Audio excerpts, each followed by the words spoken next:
Alors, normalement, on est en direct sur Facebook. Il semblerait que ce soit le cas. Donc, je vais partir ça ici. Bonjour Nathalie, Bonjour Claudine, bonjour comment à tout le vas-tu? monde. Ça va très bien. Tu as raison. Bonjour à tout le monde, à tous ceux qui vont se joindre à nous durant ce live. Alors, merci beaucoup d'avoir accepté de reporter avec moi et grande générosité, Nathalie, ce direct d'inspiration d'une semaine. La technologie est au rendez-vous. On a réussi à se, à se parler. Oui, c'est la moindre des choses. Puis au lieu d'essayer de reporter dans le mouvement, dans le stress de la technologie, là, on revient un peu plus calme. D'ailleurs, je salue Marc-Claude Trottier qui fait partie de l'équipe qui m'accompagne au niveau du web parce que c'est vraiment elle, avec l'aide de l'équipe, qui ont réussi à me donner la petite poussée que j'avais besoin pour arriver live aujourd'hui. J'espère que les belles personnes qui étaient avec nous la semaine dernière vont pouvoir se joindre à nous, mais dans le cas contraire, ce sera en rediffusion. Alors, dans un premier temps, aujourd'hui, moi, je suis très contente. Je vais commencer par vous dire, tout le monde, comment j'ai rencontré Nathalie, bien que seulement en virtuel jusqu'à maintenant. Alors, il y a un an, j'étais dans une situation où j'avais une envie très, très profonde de partir pour Bali. Et j'étais dans le mange prix M vraiment profondément. Je n'avais jamais ressenti ça de ma vie. Je voulais partir seule avec mon backsack.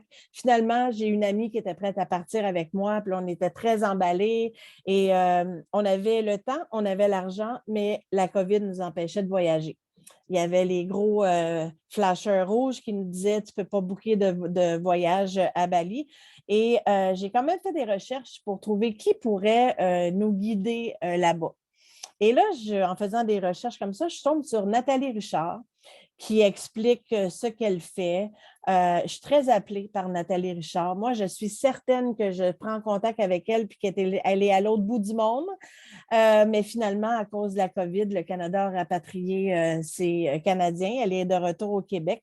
Mais c'est de cette façon-là que je l'ai trouvée. Et on va expliquer au fur du live pourquoi, qu'est-ce qu'on va faire ensemble et tout ça.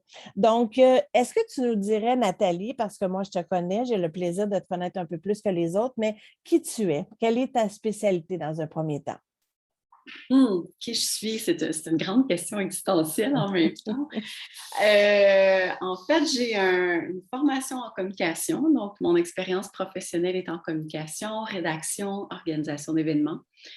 Et là, ce beau chapitre de vie en Asie m'a amené un peu plus loin sur le chemin de la méditation à l'intérieur de la grande science du yoga. Donc, j'aime toujours préciser qu'ici, souvent les gens croient que le yoga se limite au mouvement physique, mais la méditation fait partie de la grande science du yoga. Et moi, c'est vraiment de cette façon-là que je l'enseigne, donc dans une façon beaucoup plus holistique, beaucoup plus globale.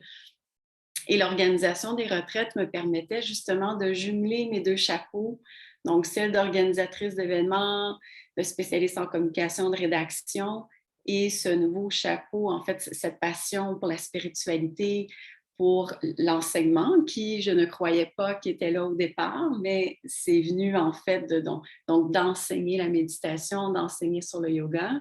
Donc, c'est vraiment ces deux chapeaux-là que je peux me décrire. Je suis beaucoup plus que ça, on est toujours beaucoup plus que ça, mais disons que la première enveloppe pourrait se résumer de cette façon-là. On va apprendre à découvrir ça justement pendant ce petit live direct d'inspiration dans lequel j'en profite pour donner des cadeaux à ceux qui me suivent parce que tu es clairement un cadeau pour nous tous aujourd'hui. On va le découvrir. Alors, Nathalie, est-ce que tu peux nous dire par où ça a commencé ça? Comment est-ce que tu as pensé à quitter le Québec? Pourquoi? C'était quoi ton intention derrière le je laisse le Québec et je m'en vais comme ça à Bali?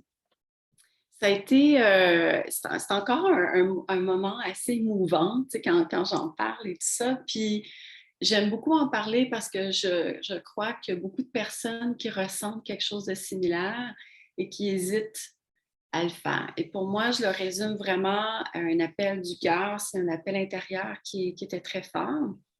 J'ai toujours questionné un peu ma place dans le monde. En fait, moi, je suis née dans un petit village blanc catholique au Nouveau-Brunswick. J'ai toujours été attirée par le ailleurs. Et quand je suis arrivée à l'université, là, j'étais en communion avec des étudiants de partout dans le monde. J'étais comme, waouh, c'est ça. Tu sais, avant, on ne peut pas l'identifier nécessairement, mais quand on le voit, on réalise que c'est ça. Et à Montréal, tu sais, de par mon travail, je travaillais un petit peu en lien avec la coopération internationale. J'avais été impliquée, j'avais été en Afrique avec une ONG, tout ça. Donc, ça a toujours été là. Et quand j'étais en mesure d'avoir un meilleur salaire puis de voyager, je partais un mois. Mais à chaque fois que je revenais, je me disais, c'est pas ça. Je veux pas partir en voyage un mois, je veux habiter à l'étranger. Et un de mes derniers voyages au Mexique, quand je suis revenue, ça a été un moment très, très décisif. Quand le pilote a annoncé que nous étions de retour à Montréal, j'ai eu un immense nœud dans la gorge. Je me suis mis à pleurer. Et c'était comme un message de c'est assez, de juste essayer de combler en partie ce désir très fort d'aller vivre à l'étranger par un séjour d'un mois en vacances. Et des fois, quand j'en parlais aux gens, tu sais, j'avais été un mois au Maroc, puis chaque fois, j'étais, je vivrai au Maroc. Puis là, j'avais des amis marocains qui me disaient, oui, mais Nathalie, y aller un mois en vacances, puis vivre, c'est deux choses. J'étais comme, sûrement, mais j'ai un appel de vivre à l'étranger. Je veux dire, je peux juste pas l'étouffer. Et donc, ce moment-là, j'ai un ancien collègue qui est devenu un peu un mentor, qui me dit, fixe une date. Puis j'ai fait comme, et je ne suis pas quelqu'un qui organise très longtemps à l'avance. Je n'ai pas un plan de vie, je suis très, très spontanée, je suis très à l'asiatique. Inspiration. Ouais. Fait que je fais, OK, dans un an. Fait que j'ai fixé début septembre 2015, et là, évidemment, on est en 2014, puis il m'avait dit, travail de reculons. Donc, qu'est-ce que tu as à faire d'ici là? Et c'est pas tout simplement, mais c'est comme ça, en fait, que ça m'a donné vraiment l'élan de le concrétiser parce que j'étais tannée d'en parler. Plus ça allait, plus j'étais tannée de dire j'aimerais ça un jour. Et ce que j'aime dire, c'est que quand on est aligné, puis je suis sûre que Claudine, que c'est quelque chose que tu parles souvent, quand c'est clair à l'intérieur de nous et qu'on est aligné avec ça, tout s'enligne. Moi, j'aime dire en fait que je n'ai rien décidé après, tout s'est aligné tout seul. Le problème de l'argent, je me suis rendu compte que je peux retirer des REER pour couvrir les premières années. Tout s'est aligné, je n'ai pas eu à me faire un plan concret. Fait que tout ce que je savais, c'était que je m'achetais un billet aller simple pour Bali. Évidemment, moi aussi, j'étais fortement inspirée par le Manche Priem. Et de là, je me suis dit, je vais me laisser porter. Et Bali, je suis restée un peu plus longtemps. Après, je suis allée dans des retraites de méditation. Je parlais de la pleine lune. On m'a invitée à faire un rituel de pleine lune. Et là, je me suis dit, j'aimerais ça faire ça plus souvent. J'ai été guidée à faire une formation en méditation. Bref, tout s'alignait. Donc, je partais avec l'intention d'approfondir mon chemin spirituel, mais pas avec une feuille de route en me disant, moi, je veux suivre une formation pour être professeur de méditation, je veux organiser des retraites. Non, j'ai absolument rien décidé, en fait. Ça s'est fait au fur et à mesure. Au fur et à mesure. Donc, ça, c'est exactement ce que je suis en train de faire en accompagnement. Donc, dans mon programme, c'est exactement ça. On n'écoute pas assez souvent ce que le corps nous dit, ce que notre âme nous dit par le corps. Donc, quand souvent, on va se dire, j'aurais dû m'écouter, je le savais. C'est qu'on l'avait l'appel, on l'avait. Et quand on n'écoute pas ça pendant tellement longtemps, il vient un temps où le corps réagit et nous amène dans les mots qu'on n'a pas voulu dire ou exprimer, les MOTS vont se transformer en MAUX. Donc, la réaction physique que tu as eue à l'atterrissage, c'était clairement ton âme qui est en train de te parler et te dire, c'est pas ça qui est ton chemin. Et j'en profite pour saluer Joanne qui est là, qui est ma chum qui voulait partir avec moi et qui va faire partie de ce voyage-là. Alors, bonjour Joanne, on est contente que tu sois là. Oui? Excuse-moi, je me permets de rajouter un mot sur l'âme parce qu'il est en lien avec ça.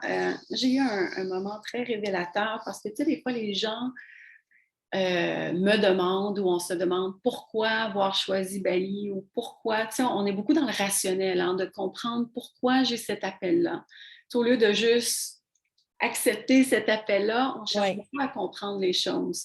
Et en 2016, j'avais été au Myanmar, une terre que j'ai profondément aussi dans mon cœur, que je souhaite vraiment retourner, qui sont dans des grandes difficultés en ce moment. Et quand je suis arrivée au Myanmar, c'est un des pays de l'Asie du Sud-Est qui est les moins connus parce qu'ils ont été quand même sur une junte militaire très longtemps. Et je pleurais beaucoup, mais je pleurais d'émotion.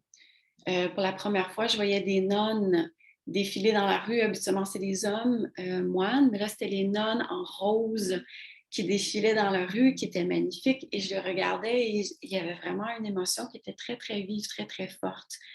Et à un moment donné, je suis allée dans un monastère, je parlais avec quelqu'un et remarquais que j'étais une des seules personnes qui ne prenait pas les photos des moines. Je voulais plutôt observer, m'imprégner. On s'est mis à échanger. Je lui ai dit tout simplement, il y a quelque chose dans votre pays, dans votre terre, qui me fait énormément réagir. Et il me dit, est-ce que je peux partager ton commentaire au moine senior qui est à côté de nous? Je dis, bien sûr. Et là, le moine se tourne avec tous les petits-enfants. Les enfants devaient avoir 5, 6, 7 ans, minuscules. Et là, je me dis, j'espère que je n'ai pas commis d'impair. Il y avait vraiment comme une attention. Et le moine me posait la question, est-ce que tu crois dans le karma? Fait que je pense, selon mon interprétation, oui, mais bon, tout le respect que je vous dois, j'en sais pas autant que vous, et bon, et tout ça. Et il me dit, ben, ton âme reconnaît les lieux. Et c'est pour ça, en fait, que tu es tellement émotive. Et ça, moi, ça a été une révélation parce que ça me confirmait le pourquoi que j'avais cet appel de partir en Asie. Voilà. Pourquoi je me suis sentie comme un poisson dans l'eau pendant presque 5 ans. Et donc, quand on reçoit ces messages-là, on arrête de se poser des questions et de s'inquiéter.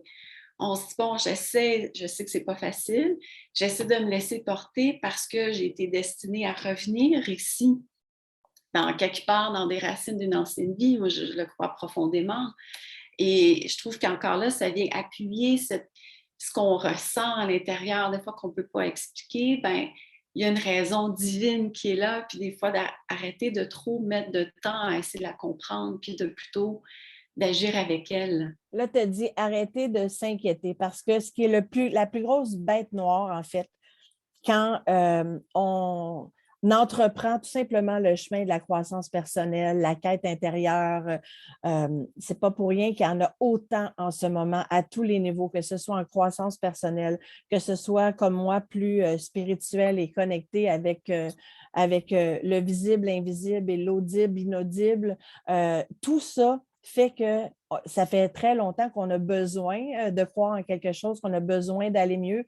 La vie nous a ramenés à la maison. La situation en ce moment nous a ramenés à la maison et nous a forcés à retourner à l'intérieur de nous-mêmes et à revisionner certains de nos comportements, des choix qu'on fait et de se rapprocher de notre âme et de ses désirs. Donc, quand tu dis on arrête de s'inquiéter, c'est que ça fait taire la peur parce que la peur, c'est mon Dieu, on ne le dira jamais assez, mais tant qu'on ne l'a pas expérimenté, avoir peur, transgresser la peur, de comprendre que le cadeau est à l'arrière ou que ce n'est pas plus souffrant d'aller voir l'autre côté, c'est ça qui est l'histoire d'œuf. Donc, si tu te dis, moi, j'ai l'appel d'aller ailleurs, je sais que j'ai envie d'aller vivre ça, je sais que je ne veux pas vivre juste un voyage et qu'à répétition, tu fais des voyages, tu reviens avec ce sentiment de vouloir pleurer au moment du retour, c'est donc que tu n'es pas en cohérence. Et quand tu es en cohérence, c'est que même si tu dis, oh my God, je veux y aller, mais je ne sais pas pourquoi, mais j'ai cette peur-là, mais en même temps, le désir, la peur, c'est un système d'alarme qui dit, oh, il y a un danger. Mais c'est quoi le danger? Est-ce qu'il faut reconnaître c'est quoi? Est-ce qu'il y a un trou devant moi? Est-ce que il y a une corde électrique qui se promène devant nous et que c'est dangereux de se faire électrocuter?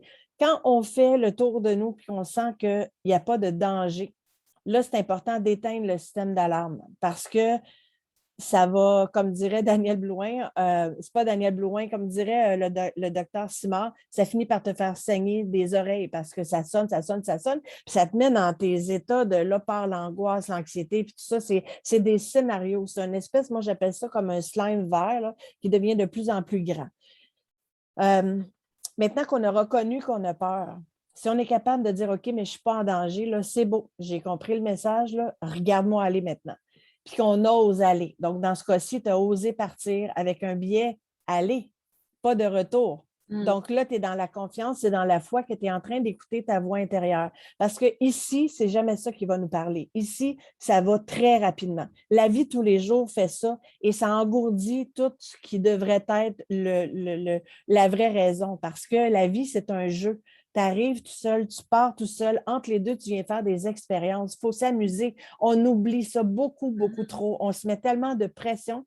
Et toi, en voulant partir, tu as accepté de jouer ton jeu de la vie. Puis c'est quoi la mission que tu t'étais donnée avec ton âme de venir vivre? Tu es parti sans billet de retour. Donc, tu as transgressé le j'ai peur, puis tu es allé vivre ce qu'on va découvrir avec toi dans cette heure ici. C'est pour ça que je voulais intervenir, parce que tu as carrément dit ce que j'avais envie que tu dises pour donner envie aux autres, parce que dans le fond, ceux qui vont venir en accompagnement avec moi pendant 8 semaines, c'est un peu ça, d'éteindre cette voix-là qui n'est jamais le signe.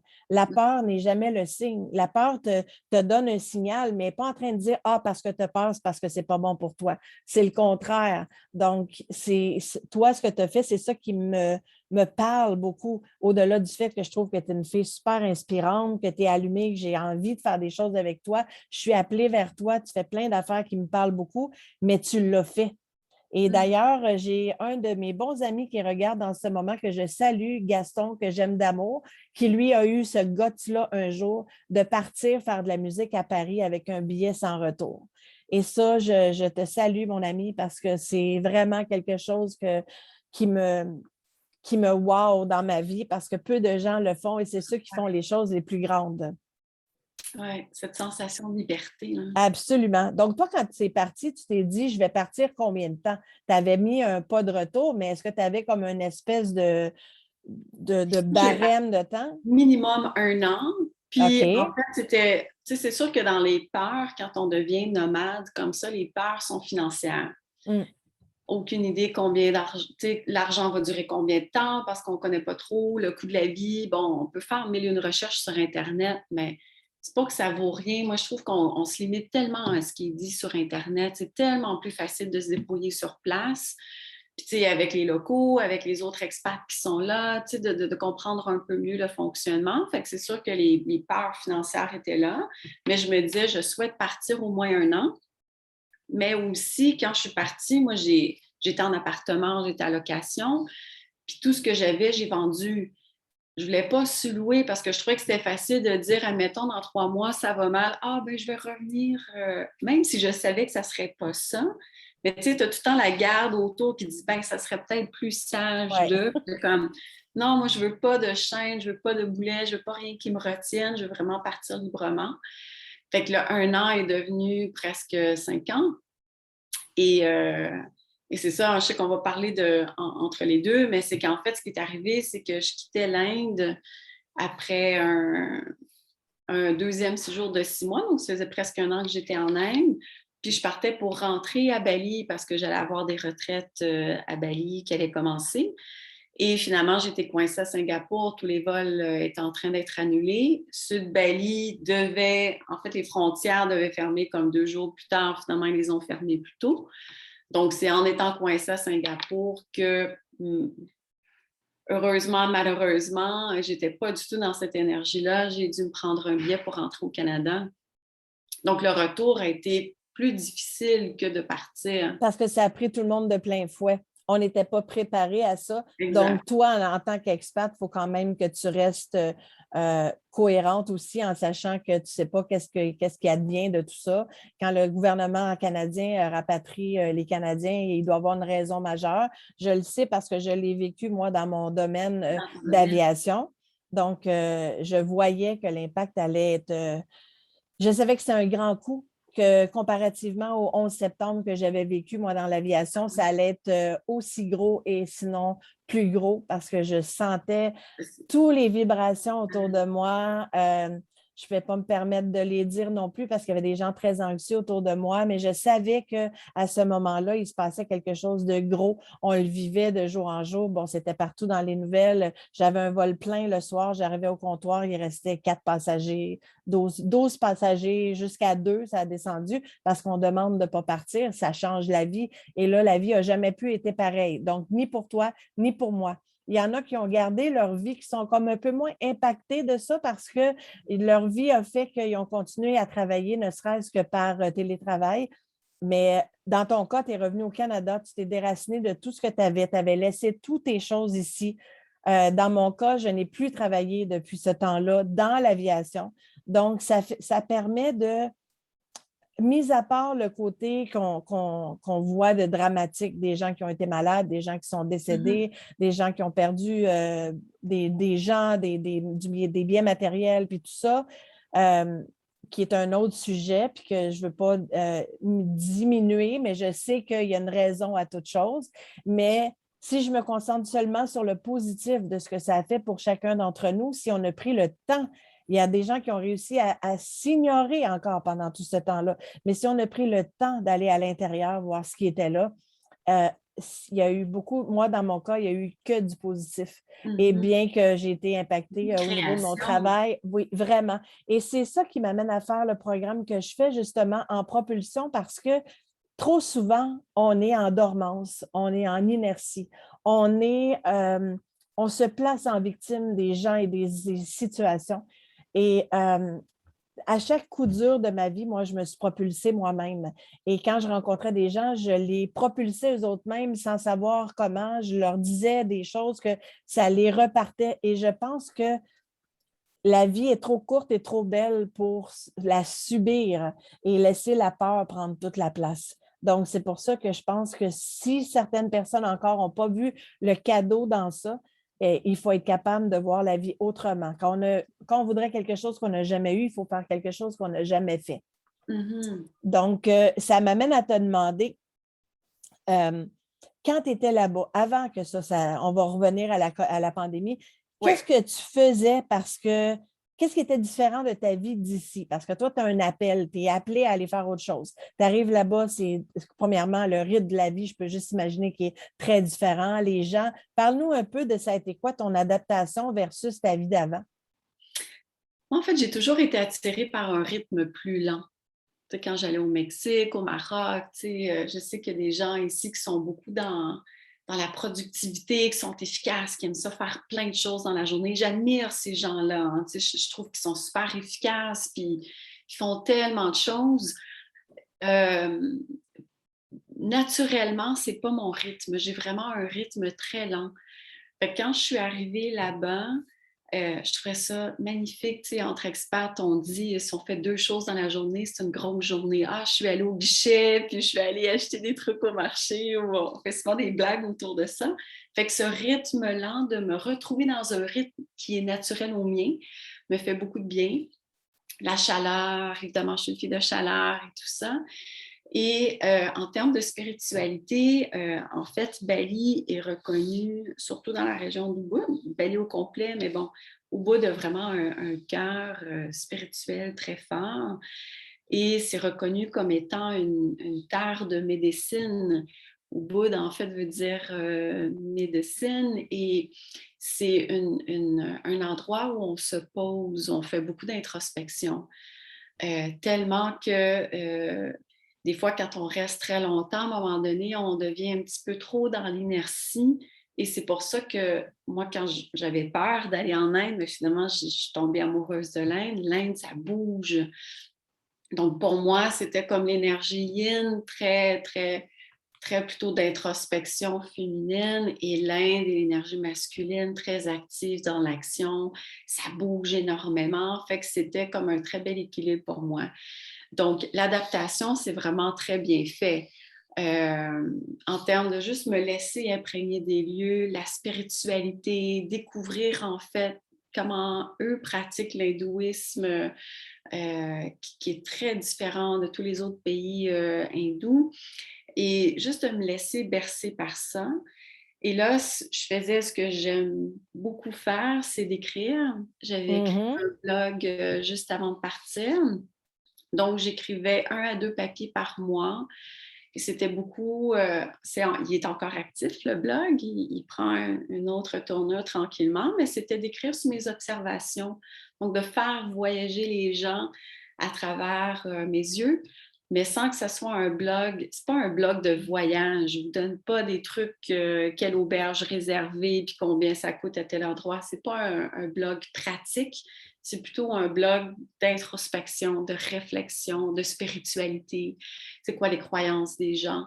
Donc, pour ça, moi, c'était un rythme parfait d'écrire, de me poser parce que mon premier papier, c'est ce que j'écrivais. Tu sais, les gens vont toujours dire à quelqu'un qui entreprend ses grandes décisions de vie, ah, t'es courageuse, j'aurais toujours aimé le faire, mais j'ai pas le courage de le faire.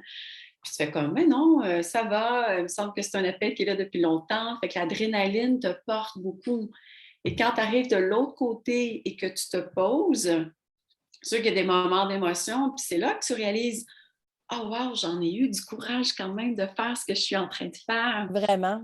Et je trouve que Bali, pour des grandes décisions de vie, pour des grands carrefours dans notre vie, est un lieu parfait parce que c'est propice à juste comme aller un petit peu plus à l'intérieur, se poser. On ne va pas à Bali pour faire des circuits à n'en plus finir, à visiter 15-20 choses par jour et à vouloir tout rentrer. Il y a des gens qui le font, mais ce n'est pas cette énergie-là. Et, euh, et, et voilà. Donc, c'était tout parfait pour commencer ce chapitre de vie. Ben, c'est ça qui était mon appel et c'est la raison pour laquelle, n'eût été des conditions sanitaires de la COVID et des restrictions qui font partie de notre réalité en ce moment, ça serait déjà à l'horaire parce que mon programme d'allègement Relevium est vraiment le premier, c'était définitivement Bali. Ça complète la boucle pour moi de ce cycle qui s'est commencé de façon intense l'année dernière. Dans mon cas, il arrive des moments dans la vie où je ne sais pas toi comment tu t'es senti au moment de partir, mais moi, ce que je vis en ce moment, c'est comme si toute ma vie, j'ai dit, je ne peux pas vivre ça pour rien. Il y a une raison pourquoi je suis en train de vivre ça. Je sentais que je me remplissais un sac à dos. Là, je ne parle pas du sac à dos, des choses qui sont lourdes qu'il faut éventuellement jeter. Moi, je parle des choses qui étaient de la plus-value, des choses qui venaient définir qui je suis en tant que personne, puis c'était quoi ma vraie mission. Parce que j'ai un parcours qui est peu banal. Je n'ai pas fait une ligne droite, moi. Ça a été, moi, la ligne droite, je l'ai vraiment faite comme ça, mon chemin. Et ce que je mettais dans mon sac à dos, je me disais, je sais que je vais m'en servir un jour, mais je ne sais pas encore pourquoi. Puis je pensais que c'était mon plan de retraite. Et la COVID m'a permis de mettre ça à l'avant-plan, mais dans une séquence que j'explique dans le livre que je suis en train d'achever. Euh, ou quand tu parles d'écriture, moi, je ramène toujours les gens vers l'écriture parce que c'est la façon de faire taire le mental ici et de descendre à l'intérieur. Les réponses sont là à l'intérieur et Méditation, hein? l'écriture va faire sortir ça. Donc, le fait que j'arrive ici aujourd'hui avec l'expérience que j'ai dans mon sac à dos, j'ai fini par écouter mon appel et je sens que je suis équipée pour faire ce que je fais là et que si je faisais autre chose, je vais manquer le bon virage. Tu sais, dans la vie, on dit tout le temps, si tu t'en vas à gauche, ce n'est pas le bon chemin, tu reviens à droite, c'est pas grave. Mais il y a des moments charnières dans la vie où euh, la vie te donne des signes, des vrais signes. Toi, tu les as sentis, les vrais signes, c'était Bali. Puis ce qui est drôle entre toi et moi, c'est qu'à quelque part, ça a fait partie de mon parcours aussi. Toi, tu es d'aller là-bas, tu l'as vécu, toi, tu es mon étoile guide de Bali. Mais pour moi, je ne suis pas allée encore, mais tout part de là quand même. Et dans ce que tu dis, c'est exactement ce que je vais amener avec le voyage. D'ailleurs, j'en profite pour faire la première annonce aujourd'hui. C'est la belle Nathalie ici présente qui va être vraiment l'étoile guide parce que dans mon programme d'allègement Relevium, qui est mon voyage, c'est un voyage vraiment d'allègement où justement on va lancer les cailloux, on va vider le sac à dos des choses qu'on n'a plus besoin. Moi, j'ai été appelée à aller faire quelque chose qui était sur mesure. Fait que quand tu me dis, j'ai pris le pouls des gens là-bas, moi, je suis dans un rythme qui est différent, c'est dans une terre qui est appelée à justement la spiritualité. tu as été expérimenté et exploré un paquet de choses. Tu as fait des retraites. C'est d'ailleurs pour ça que je t'ai trouvé. Et je t'ai demandé, quand on s'est parlé, j'étais avec Joanne, on t'a contacté pour te demander qu'est-ce que tu peux nous offrir comme retraite parce que ma demande, ce n'était pas d'arriver là à 50 personnes. Moi, c'était, au début, on t'avait dit de 15 à 20 personnes maximum. Puis je me rappelle que la commande, c'était, et ça reste encore, d'être dans un hôtel qui est que pour nous. Pas dans un gros hôtel de touristes où on va avoir notre place comme dans le Manche Priem, moitié ouvert, moitié fermé, où on aura notre espace pour vivre, pour faire les intentions matinales, les débriefings de soir, les méditations. Et avoir seulement un guide, ça aurait été merveilleux pour savoir où on se dirige. Mais toi, tu fais tous les types de, je vais te laisser en parler, de yoga, de méditation, tu fais comme moi des cartes oracles. C'est une énorme plus-value pour moi de pouvoir partir avec quelqu'un qui connaît les lieux, qui est capable de participer concrètement à la retraite, qui va vivre ce trip-là avec nous autres. Donc, il n'est pas seulement un guide. Ça va être beaucoup plus que tu vas faire dans ce voyage-là. Moi, je me vois beaucoup comme un pont. Tu sais, quand j'étais là-bas puis que j'organisais les retraites, moi, j'ai à cœur de travailler avec des amis locaux. À Bali, évidemment, on s'appelle tous sœurs. Donc, j'ai ma sœur Comagne qui est là parce que j'ai à cœur de donner l'argent à des gens que je connais parce qu'il y en a plein de chauffeurs de taxi, il y en a plein de gens qui louent plein d'endroits et tout ça. Fait qu'au moins, j'aime encourager les gens que je connais parce que je sais que ça va directement à eux. Puis bon. Et tu sais, une parenthèse, la même chose au Népal, parce que mes 3 maisons ont été Bali, Népal et l'Inde. J'ai pas organisé de retraite en Inde. J'étais pour en organiser une, co-organiser une en avril, puis bon, ça a dû être annulé. Puis au Népal, je cherchais un appartement, puis la femme qui me louait une chambre dans une maison, une agence de voyage, puis elle m'a dit, mais Nathalie, aimerais-tu qu'on travaille ensemble? Fait que c'est devenu ma sœur, puis c'est devenu ma coéquipière de retraite, puis j'étais tellement contente de la voir parce que dans les deux cas, puis dans n'importe quel cas, moi, je ne me verrais pas organiser une retraite dans un pays que je ne connais pas. Parce que ça peut être facile de regarder en ligne puis de dire, OK, ces sites-là, ça a l'air beau, c'est les incontournables. Tandis que pour y avoir vécu, moi, je peux donner mon œil parce que je connais les Occidentaux, donc je connais, mettons, les Québécois, les Canadiens, dans leur réalité, les questions qui peuvent se poser, ne serait-ce que les malaises qui peuvent y avoir, les soucis de propreté, ou tu sais, les questions, en fait, que le Balinais peut-être ne pense pas parce que pour lui, c'est tellement son quotidien. Tandis que d'être le pont, tu sais, d'avoir vécu là-bas, d'avoir vécu ici, de mettre tout ça ensemble, de préparer mes amis balinais. Peux-tu leur expliquer, toi, de ta bouche, là, qu'est-ce que ça représente? Même si ton anglais n'est pas parfait, c'est pas grave, parce que si moi, je le dis, ça n'a pas le même impact que toi quand tu en parles. Fait que, tu sais, d'avoir tout ce petit... de faire ces connexions-là, ces liens-là, de partager mes endroits coup de cœur et le pourquoi. Et c'est sûr qu'après d'avoir des guides, bon, il y a des gens qui peuvent aller un petit peu plus en profondeur, mais je crois que c'est une expérience que les gens viennent chercher. C'est pas tant toute l'information historique ou, tu sais, la date de fondement et tout ça, c'est vraiment plus de... Non. Puis c'est que Bali, on se cachera pas, est très, très, très touristique. Le pourquoi qu'ils sont très durement touchés maintenant parce que mes propres statistiques, je pense que 95% de l'économie relève du tourisme, donc ils sont en très mauvais état présentement. Ça fait longtemps que des gens qui disent aux Balinais essaient de trouver d'autres sources de revenus que celles qui proviennent du tourisme, parce que le jour où vous ne serez plus la destination numéro un, qu'est-ce que vous allez faire? Et les Balinais disaient, mais non, Bali, always number Ben one, oui. parce que ça a toujours été dans cette bulle-là. Donc aussi, quand on a quelqu'un qui connaît, c'est parce que, bon, dans n'importe quel pays, tout le côté au niveau des prix, les prix sont gonflés, bon, on ne connaît pas trop la valeur des choses. Fait que, d'avoir quelqu'un sur place qui peut faire un peu plus le tri dans tout ça. Fait que je pense que c'est là, en fait, que d'avoir quelqu'un qui connaît les deux côtés peut faciliter autant la logistique, mais l'expérience en tant que telle pour que c'est sûr qu'il y a des endroits qui sont très touristiques, qui sont des incontournables, mais aussi d'aller chercher ces petits moments dans le village avec quelques personnes où on sent que c'est un moment privilégié, on sent que c'est pas un autre arnaque à touristes où on est là avec des centaines de touristes. Donc, d'essayer d'aller chercher ces petits moments que c'est ça qu'on se rappelle quand on revient, tu sais, d'essayer de toucher un petit peu plus l'essence de Bali parce qu'il y a plein de choses qu'on peut passer devant. On voit les offrandes par terre, on peut passer devant puis sans trop comprendre ce que c'est. Mais ne serait-ce que d'avoir le temps de se faire expliquer le pourquoi, puis ça t'aide à comprendre toute la philosophie de leur culture. Tu vois ton voyage complètement d'un autre œil. Et ça, je trouve que c'est essentiel de Ça, comprendre. c'est magnifique parce que je regardais un peu ce que tu offrais à ce moment-là, puis il y avait des choses, moi, qui m'appelaient vraiment parce que tu l'as bien expliqué.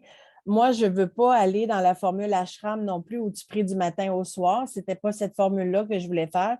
Je veux que l'expérience soit vraiment quelque chose de très profond, dans le sens où si une personne seule, en l'occurrence une femme, parce que j'ai beaucoup de femmes qui sont intéressées, qui ont manifesté leur désir de venir, c'est un peu intimidant de partir des fois pour certaines personnes, surtout en tant que femme, seule, à l'autre bout du monde comme ça. Alors, quand on est greffé à un groupe de gens qui ont la même intention, qui recherchent la même chose et qui ont cette envie-là de se choisir, parce que c'est exactement ce qu'on fait quand on répond à l'appel comme ça. Donc, j'avais envie de faire en sorte que ce soit un partage à l'intérieur de ce groupe-là, dans un premier temps, que ce soit, oui, l'appel à la méditation, à la prière, au yoga, à la méditation, au partage avec, moi, j'ai comme un programme que je vais donner au travers de ça.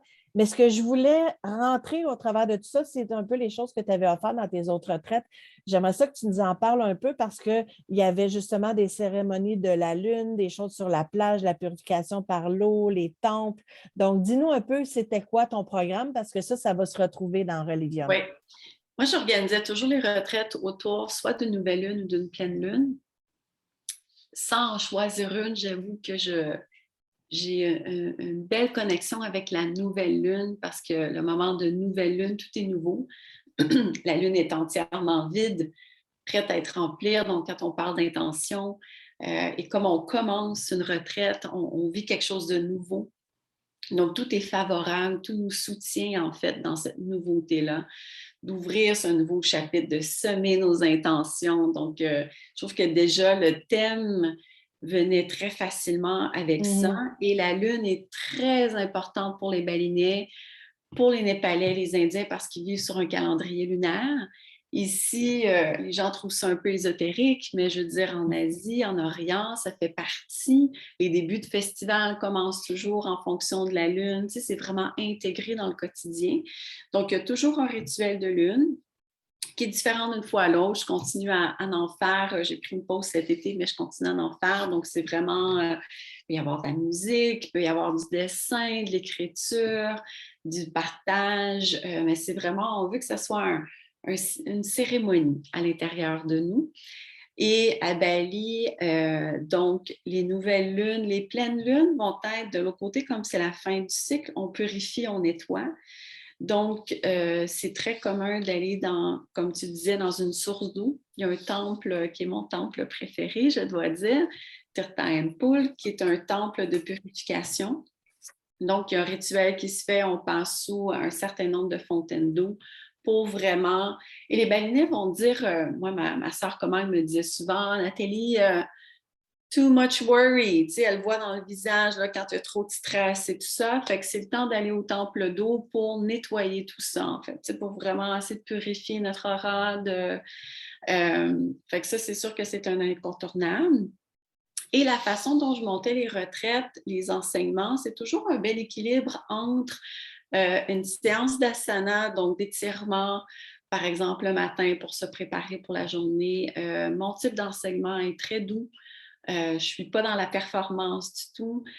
Donc, c'est vraiment très doux. On parle beaucoup d'articulation, d'étirer tranquillement le corps, le préparer, le réveiller pour la journée.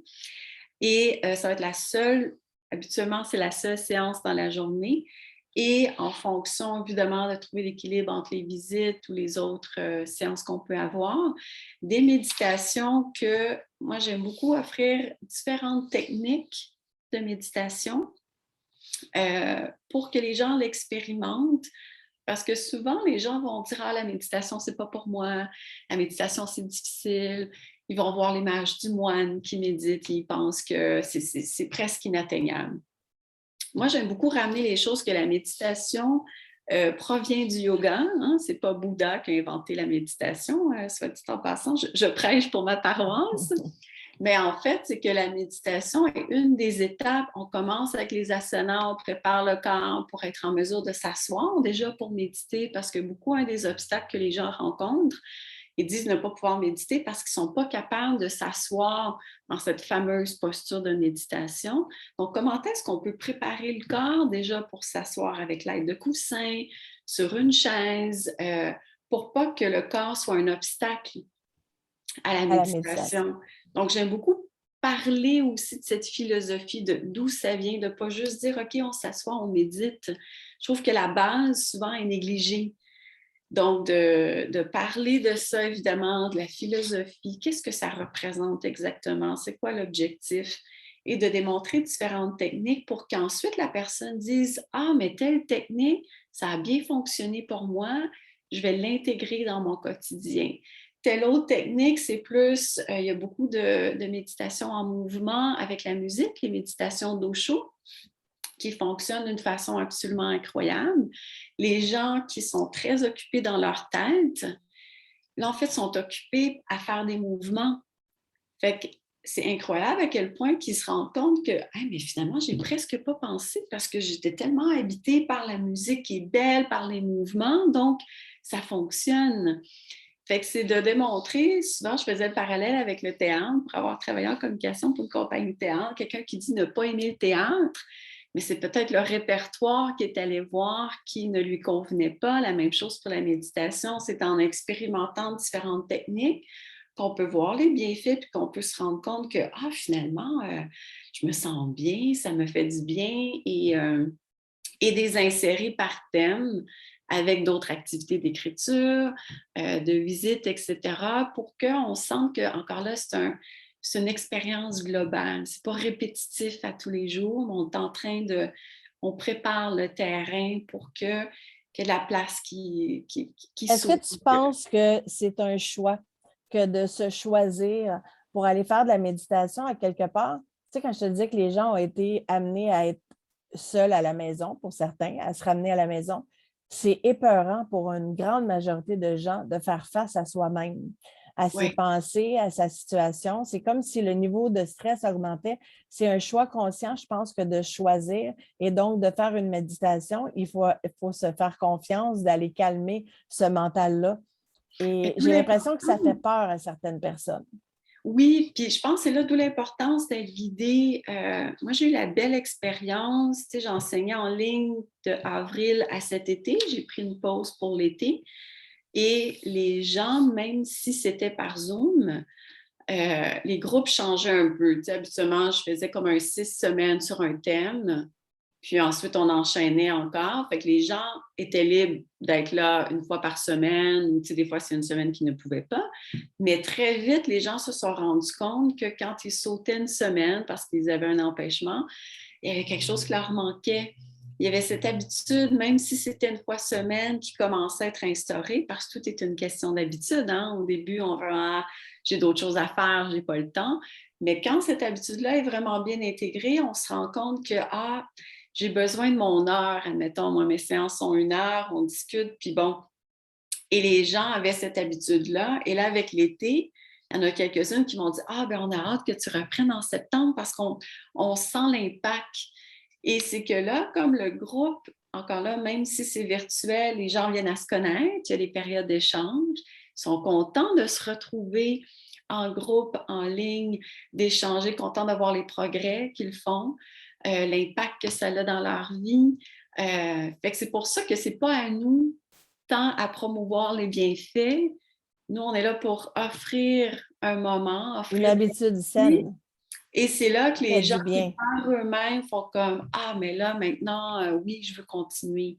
Mais avec cette guidance, avec le groupe, avec, tu sais, moi, je suis juste là pour donner quelques points, puis ensuite, c'est la personne qui se laisse bercer, puis qui Donc, voit elle-même la différence, les bienfaits. Donc, dans le cadre du voyage, imaginons-nous on y va dans une retraite d'à peu près 10 jours, disons, c'est pas encore déterminé, là, mais disons qu'on va de 10 jours à 14 jours.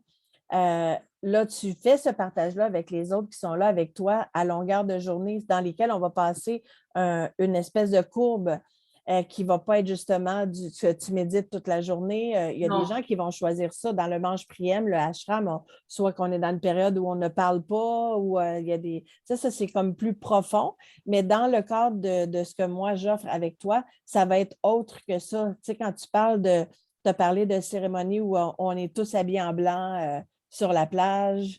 On sait que l'eau, la purification par l'eau, ça parle. Je sais que tu m'as parlé des offrandes, qu'il ne faut pas juste passer à côté, mais qu'on peut participer aussi dans le cadre. Moi, j'aimerais qu'on soit impliqué pour savoir comment ils vivent les Balinais. Oui. C'est quoi leur réalité?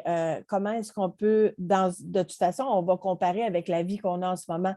Donc, c'est juste d'être capable de dire, OK, mais qu'est-ce que moi je peux intégrer dans ma vie? Parce qu'arrive un moment où on se dit, est-ce qu'on veut, on veut faire, il y a André qui parle de la danse de la lune. Y a-t-il une danse de la lune? Ah, je connais pas, mais André pourrait nous Parce que quand on danser va, la lune. oui, ça c'est sûr. Quand on va dans ce genre de retraite-là en ligne où on s'imprègne, j'imagine qu'on sort de notre routine, ça nous permet de voir qu'il y a autre chose et qu'on n'est pas obligé de vivre le jour de la marmotte où on répète la même chose dans nos journées. Il y a tellement plus à voir dans le monde. Moi, j'ai la chance d'avoir eu une vie en mouvement beaucoup, où j'ai découvert beaucoup ce que la Terre a à offrir. Donc, je trouve ça triste de penser qu'on ne peut pas vivre autre chose. Et je sais que certaines personnes vont se dire, oui, mais je n'ai pas l'argent pour ça. Mais il y a une réalité qui est là, c'est vrai. Il y a certaines personnes qui ne peuvent pas nécessairement y aller, mais est-ce qu'ils ont fait les bons choix ou les choix qui euh, les servent le mieux? Donc, on transgresse la peur, dans ce que je veux faire en propulsion, c'est justement de se dire, est-ce qu'il y a autre chose que ce que je fais en ce moment qui me permettrait de faire des choix différents? Et ne serait-ce que ce voyage-là. Il y a quelqu'un qui est avec nous aujourd'hui qui déciderait de faire ce voyage-là, puis qui se dit à l'heure actuelle, je n'ai pas les sous. Bien, c'est le temps de commencer à faire des économies maintenant et de se choisir. J'ai vraiment envie de faire ça, donc on fait des économies. On a l'avantage ici que la COVID nous ralentit. On ne peut pas y aller tout de suite, qui n'est pas au calendrier. Mais Exact. quelqu'un peut-être qui n'aurait jamais pensé faire ça, qui se sentirait appelé à faire ça, avec tout ce que ça va comporter comme voyage, ben, c'est encore possible de mettre des sous de côté. Il y a plein de façons qu'on peut le faire. Il y a plein de façons de revisiter sa vie pour être capable de se choisir. Moi, je pense que tout revient à se choisir. Donc, quand tu as mis toutes tes choses en vente et que tu as placé, tu as gardé le minimum et que tu es parti en te disant, j'écoute mon cœur, j'y vais avec là où l'appel de mon âme est, ça fait que ça a transformé ta vie. Toi, si je te donnais la possibilité d'y retourner demain, c'est quoi ton intention? Est-ce que tu veux retourner? Dans le contexte actuel, je ne voudrais pas y être parce Pas que, actuellement, mais mettons bon, là, que tout est fini, tout je reprend sa place, là, ça parce va que être je ne long. reconnaîtrais pas l'âme de Bali ou de l'Inde ou du Népal que je connais. Puis je pense que ça me briserait le cœur de voir un peu la situation actuelle. Et évidemment, c'est difficile de prévoir quand tout ça va revenir. Et en termes de rapport financier aussi, déjà, souvent, il y a des endroits que les gens constamment en manquent d'argent. Donc, c'est quelque chose qu'on entend beaucoup, surtout quand toi-même, tu es en train de te demander financièrement, ça va être quoi les prochains mois. Fait que post-COVID, je me demande aussi comment tout ça va revenir en place. Soit qu'il va y avoir un immense boom parce que tous ceux qui sont habitués d'aller à Bali, les Australiens, les Ouais. gens des pays proches vont juste comme se ruer puis y aller. Puis tant mieux si ça peut faire repartir Aider, oui. davantage l'économie locale. C'est une question qu'on me pose beaucoup. Puis pour le moment, ce que je réponds, c'est que je ne me vois pas repartir avec mon sac parce que je l'ai fait il y a 5 ans. Tu sais, l'appel était là il y a 5 ans, même si c'est encore difficile par moment pour moi d'accepter que je suis de retour au Canada. Il y a une raison pour laquelle la vie m'a ramenée au Canada. Et c'est pas pour que je me sente en attente pour refaire ce que j'ai voulu faire. Je voudrais pas avoir le sentiment que je reproduis par peine d'avoir été coupée dans mon élan. Fait que c'est plutôt d'être ramenée ici pour être dans la poursuite des choses. Donc, autant que c'est ça fait très jet set d'être nomade et de dire ah, moi j'ai 3 maisons, Bali, Népal, l'Inde, mais tout le casse-tête, la logistique des visas, de jamais trop savoir où on s'en va après, de calculer OK, j'ai juste un visa 3 mois, je m'en vais où après, avec quel argent. Ça devient lourd et ça épuise aussi quand même à un certain moment. Donc là, d'avoir une stabilité ici, évidemment, il y a encore les questions financières qui viennent me hanter par moment, des peurs qui reviennent. Hein? On n'en est jamais complètement... C'est des le moments travail ça d'une vie. revient, puis d'autres moments ça revient. Exactement, ça fait partie de la vie. Fait que là, je me dis, bon, mais j'ai ma base ici, donc en enseignant ici, plus facile pour moi d'avoir un bassin, d'amener ces gens-là avec moi, par exemple, à l'étranger. Donc, et j'essaie de ne pas trop y passer non plus. Encore là, j'essaie vraiment de me laisser porter par moment, par les invitations que je reçois, comme la tienne, par exemple, puis de voir un peu où la vie, où Dieu veut bien m'amener. Hein? De me Absolument. sentir utile, de sentir en fait que je reste connectée à cette énergie-là parce que je pense que ça peut être assez facile d'être pris ici dans l'énergie d'ici que je trouve qui est tellement une Ouais. énergie de productivité, Fait que je sens que quand je glisse un petit peu trop là-dedans, j'essaie vraiment de me ramener à mon essence, là. Mais Donc, pour ce qui est de mon appel vers toi, justement, je vais en profiter pour annoncer parce qu'il y a des gens que je vois qui sont connectés, qui font partie de ma prochaine cohorte qui débute le 13 septembre. Je ne leur ai pas annoncé encore, donc j'en profite pour l'annoncer aujourd'hui. J'ai décidé, puisque mon programme s'appelle Élite, la révélation, j'ai décidé de greffer autour de moi des magnifiques personnes telles que toi, Nathalie, et de les nommer les mentors élites. Et je suis soulevée par la réponse que j'ai, parce que moi qui est une fille de co-création, d'équipe qui aime s'entourer, qui ne croit pas du tout à la compétition, je suis allée vers toi pour te proposer ça. Et il y a plusieurs autres personnes qui ont accepté d'emblée immédiatement. Et donc, qu'est-ce que c'est un mentor élite? C'est que tu vas devenir une des personnes ressources, une des personnes références qui vont être là pour apporter du contenu, de la plus-value à ces magnifiques personnes que j'aurai le plaisir et le bonheur et le privilège d'accompagner à partir du 13 septembre. Et donc, en faisant ce direct-là aujourd'hui d'inspiration, tu vas donner peut-être le goût à certaines personnes de faire de la méditation, d'une part, ou du yoga.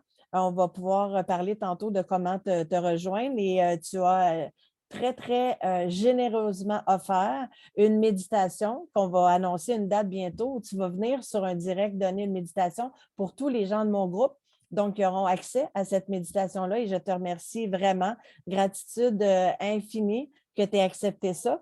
Et par exemple, je sais que Daniel est à l'écoute. Donc, si Daniel, en étant en train de faire la cohorte, a cet appel par exemple, de ne pas avoir de la facilité à mettre son mental à l'arrêt, parce qu'on sait que c'est ça le gros challenge, hein, être capable de faire taire le mental. Et à ce moment-là, si je sens que dans les 12 personnes avec qui je suis, j'ai un besoin dans l'un de mes mentors, bien, je vais aller te chercher. Donc, je sais déjà d'emblée que toi, tu vas venir intervenir dans un des bonus, webinaires bonus, à même la cohorte, pour venir donner du contenu, pour venir aider à certains besoins. Donc, ça, c'est une plus-value immense pour moi, pour ceux que je vais accompagner, mais aussi pour toute la communauté qui est sur mon groupe, qui va apprendre qui tu es. Donc, je vais vous inviter à mettre sur sous la vidéo aujourd'hui vos commentaires, vos questions, tout ce que vous pourriez vouloir savoir en tant que personne qui commence à méditer, qui a besoin d'apprendre à méditer, qui a besoin de faire taire le mental, parce qu'on sait très bien que bon, c'est bon de servir de son mental, on en a besoin, mais quand on sent qu'on est submergé par des décisions à prendre, un mal-être ou quoi que ce soit, c'est jamais là, en fait, qui est la réponse. Et toi, tu vas être une belle étoile pour venir nous montrer comment. Et on va avoir la chance justement de faire ça dans la méditation qu'on va annoncer bientôt et aller plus profondément dans le détail au niveau de la cohorte et des prochaines cohortes qui viendront. Et je n'étais pas supposée en parler aujourd'hui, mais j'ai un projet que ceux qui me connaissent bien savent que je suis immensément appelée vers les enfants, vers les écoles et tout ce qui doit changer dans les écoles actuellement.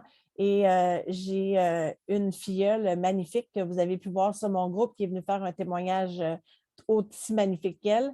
Et elle va faire partie d'un projet pilote à l'école où on va justement inclure dans le bulletin la bienveillance et tout ce qui vient sous la bienveillance. Et on va annoncer plein de choses avec elle, qu'elle va venir faire un direct prochainement. Et je veux amener certains projets à l'école et toi, tu fais partie des gens que je vais pousser vers ce projet pilote-là. Parce que imaginons que toi, tu interviennes auprès des enfants, quel bien ils vont avoir et quand ils seront rendus à nos âges, ces enfants-là, à quel point ils auront pu vivre une vie où on s'écoute de l'intérieur. Tout à fait. Tellement. Donc, pour moi, tu es une grande plus-value. Pour ceux qui écoutent aujourd'hui, qui avaient peut-être envie d'aller à Bali, qui veulent savoir à propos de Bali, qui ont vu l'appel que tu as fait, peut-être quelqu'un nous écoute aujourd'hui puis il va se dire, ben moi, j'ai toujours eu envie de faire, pas nécessairement de partir en tant qu'expat. Danielle, d'ailleurs, est une expat magnifique qui est à l'extérieur du pays depuis très longtemps. Et elle a fait plusieurs endroits, mais elle est en Allemagne en ce moment. J'espère que c'est correct, Danielle, que je l'ai mentionné. C'est une femme brillante, excessivement lumineuse également. Et je sais que vous deux, vous aurez beaucoup en commun. À parler, entre autres, parce que vous êtes tous les deux expats. Donc, pour moi, elle dit, j'ai bien aimé comment tu as présenté, Nathalie, la méditation, car la méditation m'appelle. Ça, je peux bien comprendre.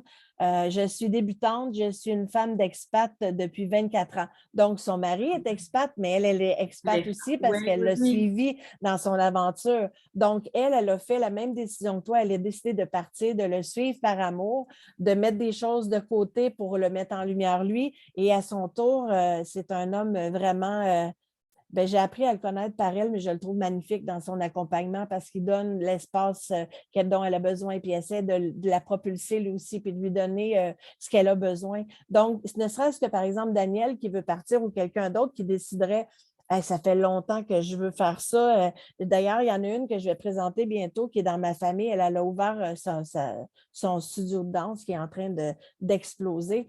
Mais elle aurait pu se dire toute sa vie, moi, j'aurais aimé avoir ça. Moi, j'aurais aimé faire ça. Il y a certaines personnes qui pourraient dire à un pianiste magnifique, j'aurais donné ma vie pour jouer du piano comme toi, puis il va répondre, ben, c'est ce que j'ai fait. Donc, à un moment donné, il s'est choisi. Il a décidé qu'il allait all-in là-dedans. Donc, est-ce que c'est juste pour les autres? Est-ce que le bonheur est juste pour les autres? Bien, en fait, non. Pour tout le monde, c'est la quête du bonheur, que ce soit en bouddhisme, en hindouisme, en yoga. C'est le mot, hein, le MAEX, là, dans le sens qu'on est tous à la quête de bonheur. Puis, ce que j'aime dire de la méditation, c'est que ça nous aide à devenir l'observateur, comme avec l'écriture, de prendre une distance parce qu'on est tellement collé à nos problèmes. Ouais. Donc, la méditation nous aide à prendre un pas de recul pour observer, je suis encore dans ce discours-là, je suis encore dans ce pattern-là, je réagis encore de cette façon-là.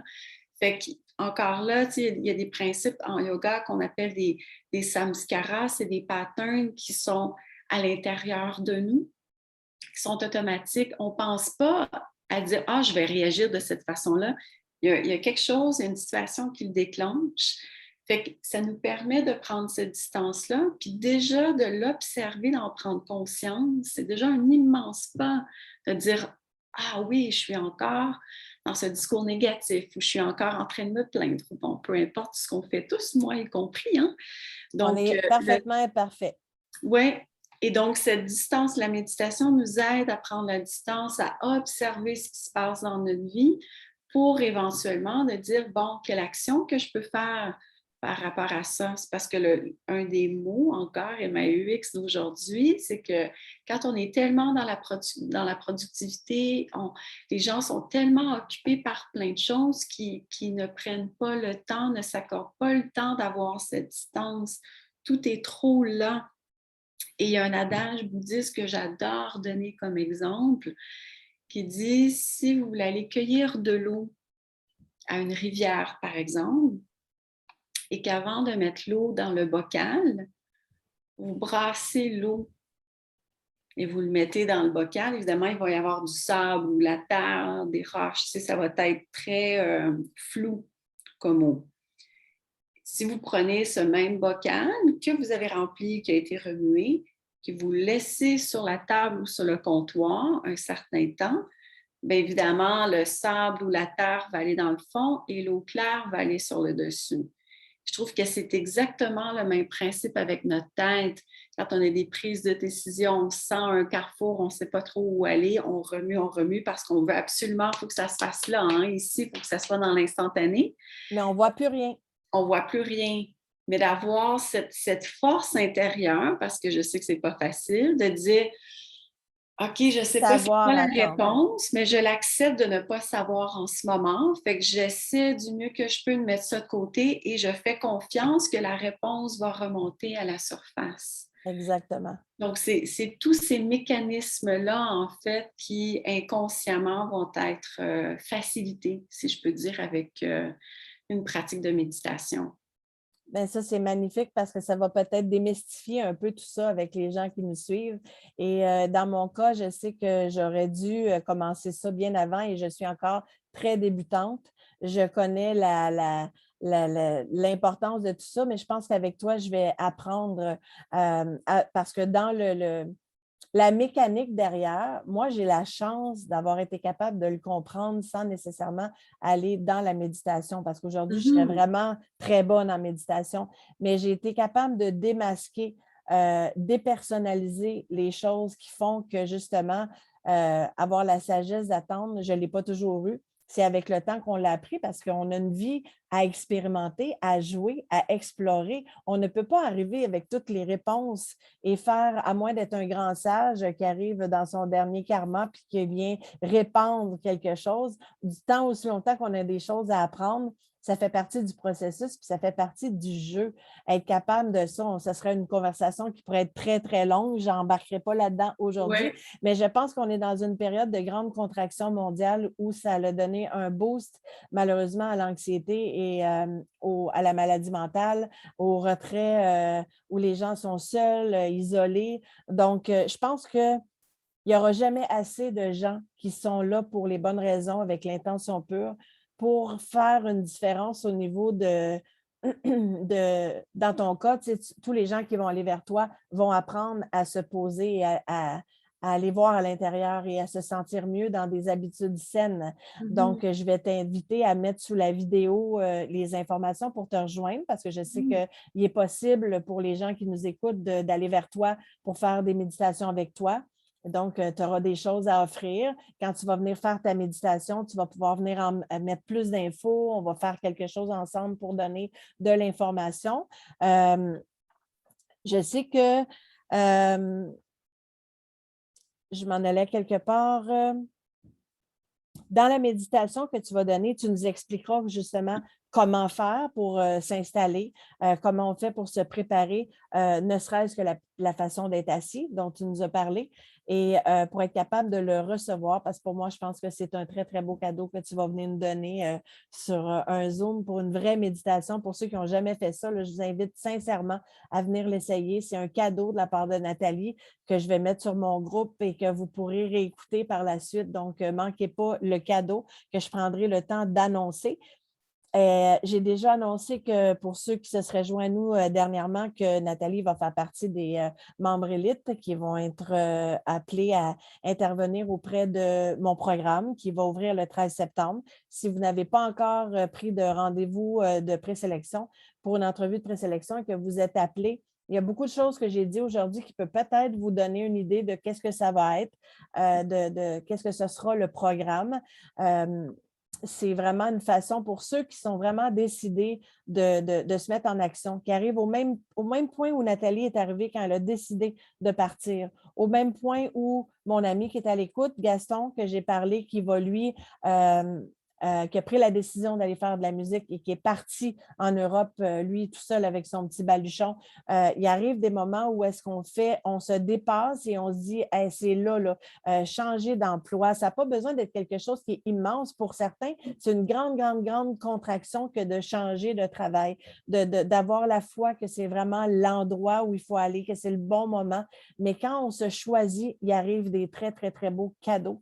Et tantôt, tu disais, bon, laisser avoir la force, avoir la patience de laisser le sable descendre dans le fond de l'eau.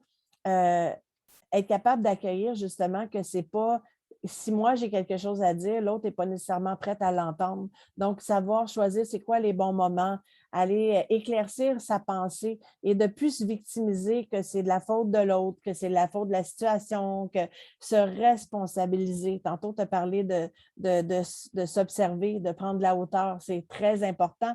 De le faire, je pense que la méditation va aller plus loin que juste une réflexion rapide ou une prise de conscience à l'écriture. C'est tous des bons moyens, mais on n'en aura jamais assez des outils justement pour aller comprendre la mécanique de comment on fonctionne.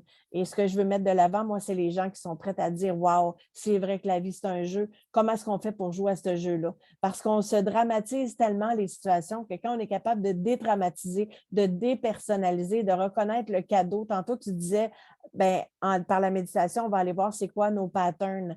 Ben, c'est des cadeaux déguisés. Tant aussi longtemps qu'on ne les reconnaît pas et qu'on ne les accueille pas, ils vont se reproduire encore et encore. Oui. À partir du moment où on décide, non, non, non, OK, oui, c'est beau, c'est vrai, l'expérience là est un cadeau déguisé. Oh, c'est pas super le fun sur le coup, mais mettons là, que j'accepte ça comme moi, que je verrais que c'est une affaire bonne pour moi, que ça va m'amener ailleurs. Pourquoi je n'irais pas voir au lieu de juste rester dans.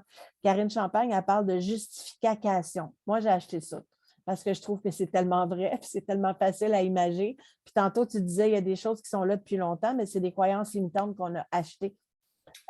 Si toi, tu étais né à Bali ou tu étais né en Chine, ben, tu parlerais la langue du pays, tu ne parlerais pas celle d'aujourd'hui. On a mis ça sur notre disque dur, mais ça ne veut pas dire qu'il faut continuer à acheter ça pour le reste de notre vie. Et si ça ne nous appartenait pas?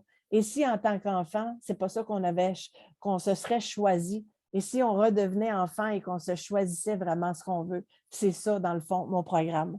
Donc, pour ceux qui veulent avoir un rendez-vous de présélection, l'adresse est partout sur mon groupe, sur l'adresse courriel pour me contacter. Ceux qui veulent faire le voyage d'allègement, on va l'annoncer aussitôt que ça va être possible. Bali ne sera malheureusement probablement pas le premier dû au fait qu'on n'est pas capable de le mettre à l'horaire pour l'instant. Puis je pense que comme Nathalie, la meilleure chose que je peux dire, c'est qu'on a été obligé de reporter notre live de la semaine passée. On a tous les deux accueilli que ce n'était pas le moment, qu'il y avait certainement une raison pour ça. On a repris aujourd'hui, donc c'est probablement qu'il y a une très bonne raison pour que ça ne se fasse pas à Bali pour l'instant. Et je pense que autant pour toi que pour moi, que pour Joanne qui attend ça depuis très longtemps, je pense que ça sera juste plus beau quand on attendra le moment approprié. Ce sera plus grand. On aura déjà eu le temps de faire de la co-création ensemble. Ce sera encore plus puissant que de faire ça ensemble.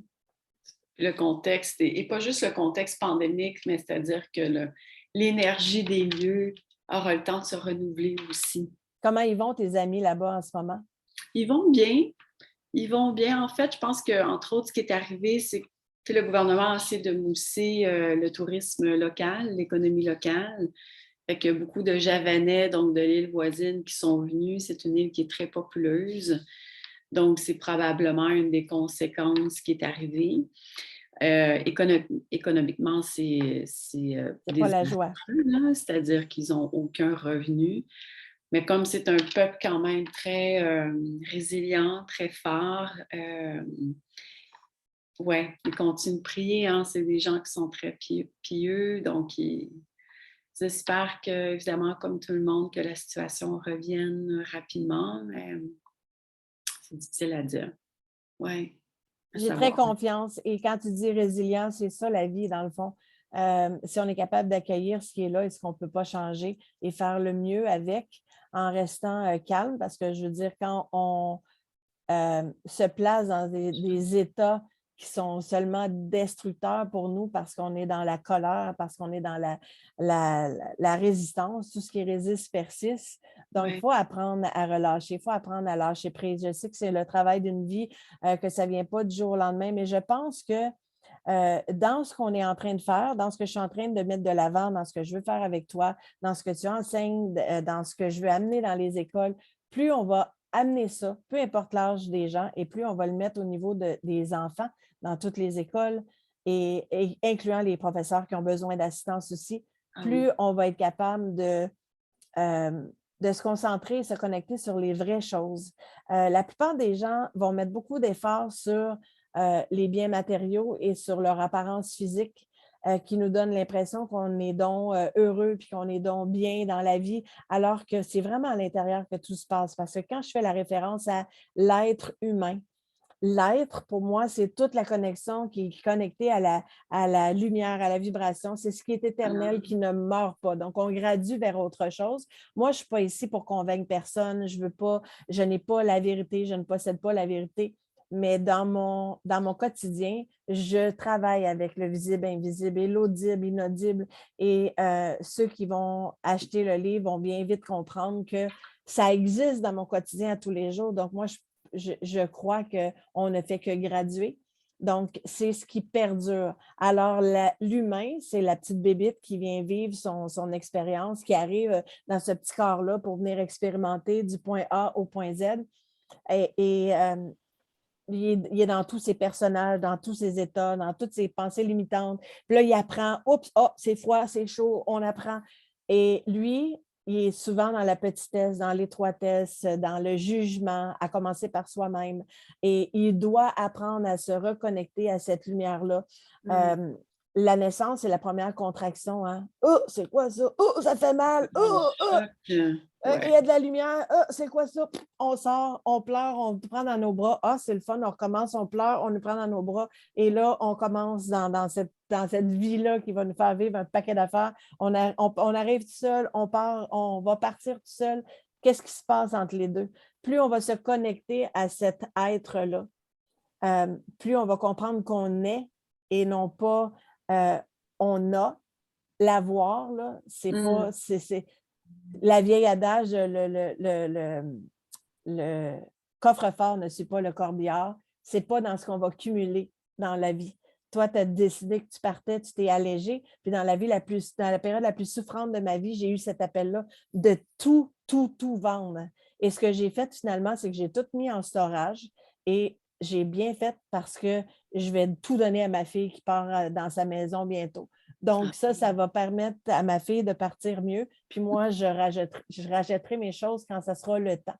Mais le lâcher-prise de ça l'apporte une espèce de... Ce sentiment-là que j'ai vécu dans mes propres contractions, j'aimerais ça, ne serait-ce que l'injecter dans quelques personnes qui comprennent ce jeu-là et qui se mettent à être tout simplement heureux. Cette espèce de... Quand on sait c'est lourd... Quand la réponse est lourde, on ne se sent pas bien. C'est comme toi, t'atterris, bienvenue à Montréal. Oh, c'était pas ça que tu avais envie de vivre. Au contraire, quand tu reçois quelque chose puis que tu as une proposition, puis tu fais ah oui, oui, oui, j'ai hâte d'y aller, mais on n'écoute pas ça souvent. C'est vrai. Mais c'est plus on l'écoute, plus on fait confiance les prochaines fois parce que en regardant en arrière, on se dit waouh, à quel point ça s'est bien passé. Donc, il n'y a pas de raison pourquoi ça ne se passerait pas bien en écoutant cette même voix qui m'avait déjà guidée dans le passé. Fait que ça renforce notre foi, notre confiance. Donc, toi et moi, on est en train de se replacer dans une espèce d'équilibre où la vie nous a brassés, elle nous a complètement déracinés. Il a fallu se réinventer, retourner à l'intérieur, voir ce qu'on voulait faire avec ça. Et je pense que toi, comme moi, tu me corrigeras si j'ai tort, mais on n'a pas besoin de savoir ce qui va arriver tout le long du trajet. On accepte ce qui vient aujourd'hui, puis on bâtit en fonction de ça. J'ai longtemps pensé que c'est quand on arrive là, puis qu'on a ça, puis qu'on est rendu là, qu'on va être heureux. Maintenant, j'ai vite compris que le cadeau est aujourd'hui, que dans aujourd'hui. Donc, je vais profiter du voyage et non pas de la destination. Et ce qui n'est pas dans la norme d'ici. Ici, les gens aiment tellement planifier, prévoir.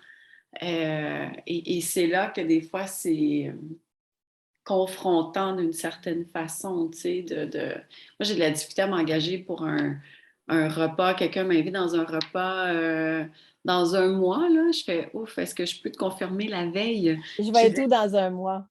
Oui, c'est ça.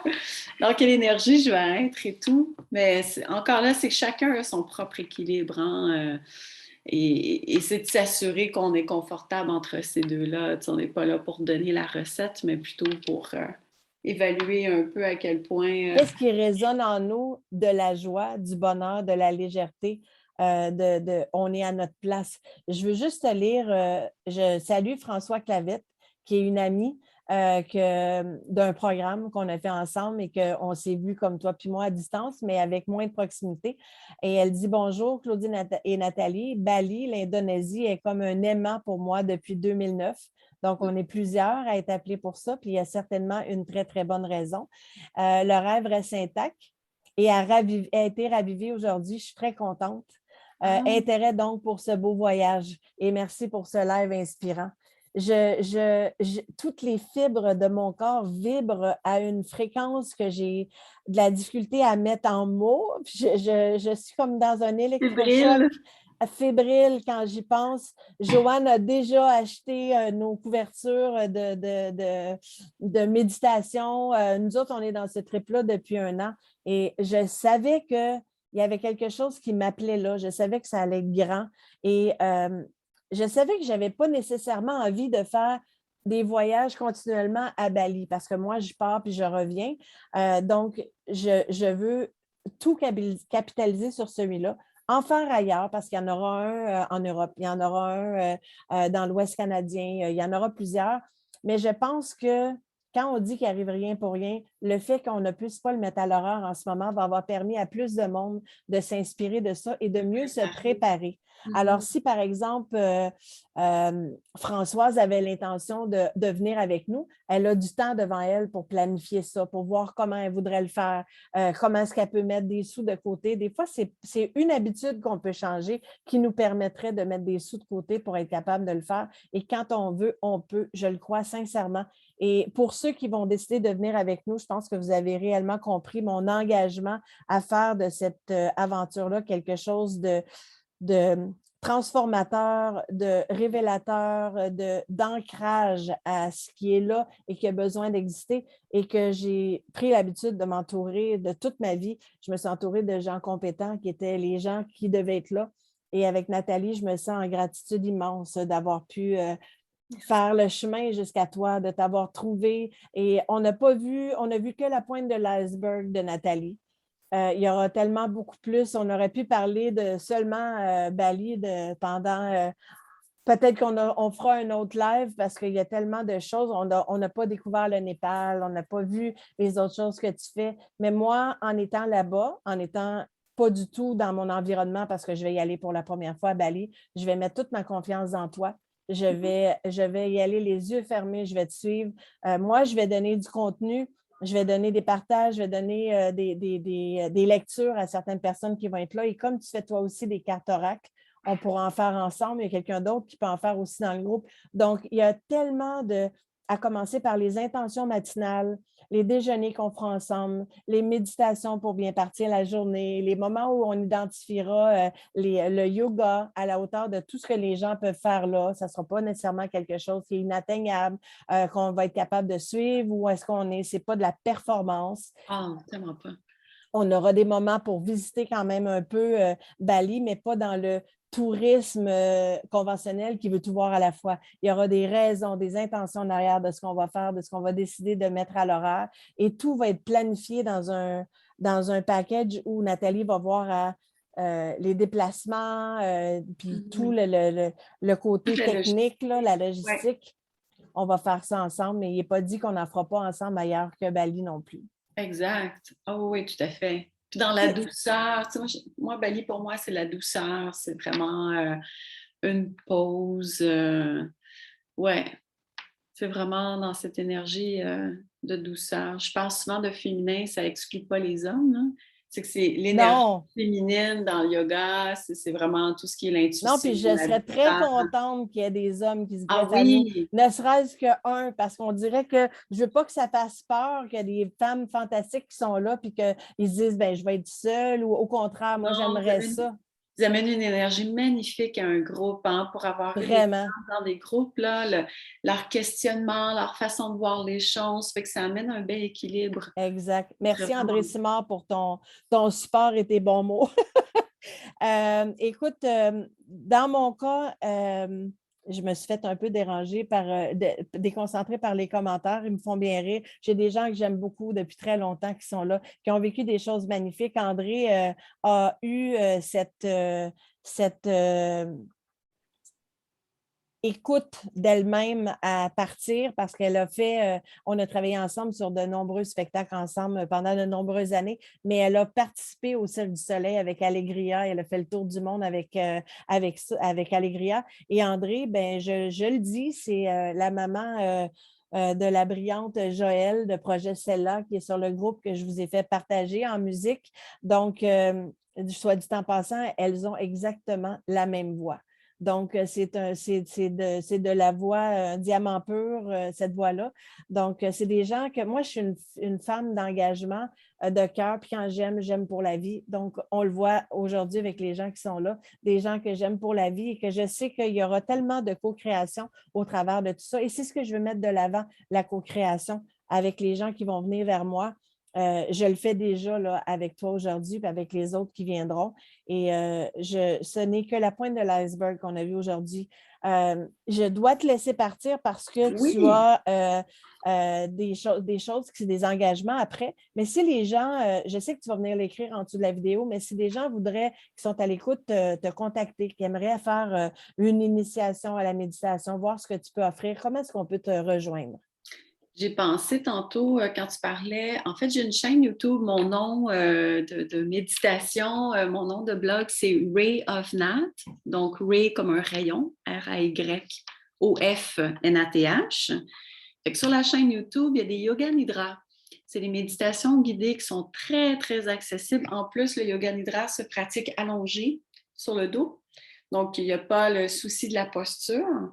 Ça peut se faire sur le lit, ça peut se faire sur un tapis de yoga. Donc, il y a des belles méditations de Yoga Nidra. Le site web Ray of Nat aussi est là. Et il y a l'onglet Me contacter, ça peut être mais je le mettrai dans les commentaires de la vidéo. Fait que c'est la meilleure façon de Magnifique. me rejoindre. Ben, encore là, c'est un beau cadeau. On va Oui, oui. découvrir ça, on va Ah cheminer oui. avec toi. J'adore les enregistrer aussi. Puis vous allez voir, je pense que j'en ai mis 4, 5, 6, sont toutes différentes, avec une belle histoire. Puis je parle un petit peu de la symbolique du Yoga Nidra, donc je pourrais en parler un petit peu plus davantage, mettre un lien vers un article aussi. Fait que quelqu'un qui est débutant, qui ne sait pas trop par où commencer, excellente façon de commencer. Ben, dans ce cas-là, je vous invite à mettre vos commentaires, vos questions. S'il y a des choses pour Nathalie, elle pourra être capable d'aller voir vos commentaires, aller lire vos questions et vous répondre. Et soyez à l'écoute. Comme vous le savez, je mets toujours à l'avance pour vous donner le temps de le planifier, qu'est-ce qui va arriver. Vous allez voir passer de plus en plus de directs d'inspiration. C'est de cette façon-là que moi, je vous donne des cadeaux et que je vous présente des gens inspirants. Et vous allez voir de plus en plus arriver les membres élites qui vont se joindre à la cohorte et par lesquels vous allez avoir ces magnifiques cadeaux. Donc, comme Nathalie nous a annoncé qu'elle va venir faire une méditation ici sur ma page, je vais vous l'annoncer et vous serez à même de le mettre dans votre horaire. Moi, je pense que si vous avez envie d'intégrer des nouvelles habitudes saines qui vont vous donner de la joie, du bonheur et qui vont vous ramener vers vous, c'est une bonne façon de savoir comment ça fonctionne. Et si vous aimez ça, après, vous pourrez contacter Nathalie qui est directement dans sa spécialité, puis elle pourra vous guider. Peut-être vous serez appelé à faire des méditations avec elle. Donc, soyez au rendez-vous quand je vais poster. Et je peux te dire déjà que tu as vraiment des très bons commentaires. Les gens sont très contents. Merci. Et je sais que ceux qui avaient la chance d'être avec nous sur l'heure du dîner, il y en a qui ont déjà quitté parce que l'heure du dîner est terminée. OK. Mais ils pourront le réécouter en rediffusion. Donc, il y aura probablement d'autres commentaires qui vont s'ajouter à ça. Et je suis vraiment très, très heureuse de de t'accueillir dans ma communauté, dans mon entourage. Et je pense que c'est seulement le début d'une belle amitié et relation de co-création. Ouais, ouais, merci beaucoup, beaucoup, beaucoup pour cette belle invitation. Puis merci à tout le monde pour votre écoute. Puis c'est ça, je vais mettre les infos dans les commentaires. Puis au plaisir de se retrouver avec Claudine pour des prochaines séances. Absolument. Alors, reste avec moi. On va mettre fin à la diffusion sur mon groupe, sur Facebook. Cherchez mon nom, Facebook. Merci d'avoir été avec nous. Je vous souhaite la plus belle des journées. Et n'oubliez pas, si vous êtes intéressé à la cohorte, il reste seulement quelques places. Je procède par entrevue de présélection. Juste pour être certaine de mon côté que vous êtes vraiment rendu à l'étape de faire cet investissement-là et que vous vous sentez vraiment appelé à faire ça. Donc, je vous souhaite une bonne fin de journée, puis au plaisir de faire cette méditation-là ensemble, Nathalie. Oui, bye Bonne fin de journée. Bonne fin de journée, tout le monde! bye. Donc, là, j'ai arrêté le Facebook. Oui. Je veux juste m'en confirmer. Je viens de voir ton bye-bye. Bonjour tout le monde. Gros merci. C'est terminé. Parfait. Moi, je continue d'enregistrer ici, fait que je vais arrêter le stop recording.